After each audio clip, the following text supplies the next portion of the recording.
കരിയറിൽ ഏറ്റവും കൂടുതൽ വെല്ലുവിളികൾ നിറഞ്ഞ സിനിമയും കഥാപാത്രവും ആടുജീവിതമായിരുന്നു എന്ന് സംസ്ഥാന സർക്കാരിന്റെ മികച്ച നടനുള്ള ചലച്ചിത്ര പുരസ്കാരം ലഭിച്ച പൃഥ്വിരാജ് സുകുമാരൻ. നജീബ് എന്ന വ്യക്തിയെയും അദ്ദേഹത്തിന്റെ കഥ ലോകത്തെ അറിയിച്ച ബെന്യാമിൻ എന്ന കഥാകൃത്തിനെയും ജീവിതത്തിലെ 16 വർഷം ഒരു സിനിമയ്ക്കും ഒരു കഥയ്ക്കും വേണ്ടി മാറ്റിവെച്ച ബ്ലസ്സി എന്ന സംവിധായകനെയുമാണ് താൻ ഈ സന്ദർഭത്തിൽ ഓർക്കുന്നത് എന്ന് അദ്ദേഹം പറഞ്ഞു. ഈ പുരസ്കാരം സിനിമയിൽ പ്രവർത്തിച്ച ഓരോരുത്തർക്കും അർഹതയുള്ളതാണ് എന്നും പ്രത്യേകിച്ചും ഈ സിനിമയ്ക്ക് വേണ്ടി തന്റെ ജീവിതത്തിലെ 16 വർഷങ്ങൾ സമർപ്പിച്ച ബ്ലസ്സിക്കാണ് മുഴുവൻ ക്രെഡിറ്റുമെന്നും പൃഥ്വിരാജ് പറഞ്ഞു. ഒരിക്കലും പുരസ്കാരങ്ങൾക്ക് വേണ്ടി മോഹിക്കാറില്ല എന്നും കിട്ടുമ്പോൾ സന്തോഷിച്ചാൽ മതിയല്ലോ എന്നും പൃഥ്വിരാജ് കൂട്ടിച്ചേർത്തു.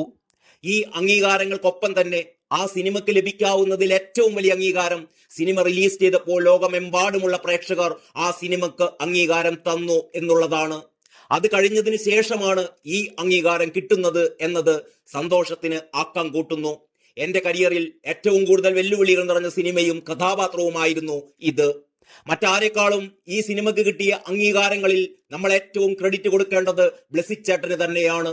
അദ്ദേഹത്തിന് കിട്ടിയ അംഗീകാരങ്ങളിൽ ഒരു അഡീഷണൽ അംഗീകാരമാണ് അതിൽ അഭിനയിച്ച നടൻ എന്നുള്ള നിലയിൽ എനിക്ക് കിട്ടിയത് എന്നേ ഞാൻ കരുതുന്നുള്ളൂ.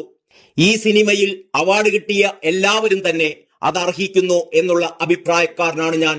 ആ സിനിമ കണ്ടവർക്കാർക്കും അതിൽ എതിരഭിപ്രായമുണ്ടെന്ന് എനിക്ക് തോന്നുന്നില്ല. അതിലെ ടെക്നിക്കൽ ടീമാണെങ്കിലും cameraman, makeup man, production designer ഉൾപ്പെടെ സിനിമയോടൊപ്പം പ്രവർത്തിച്ച എല്ലാവരും ഇത് അർഹിക്കുന്നു.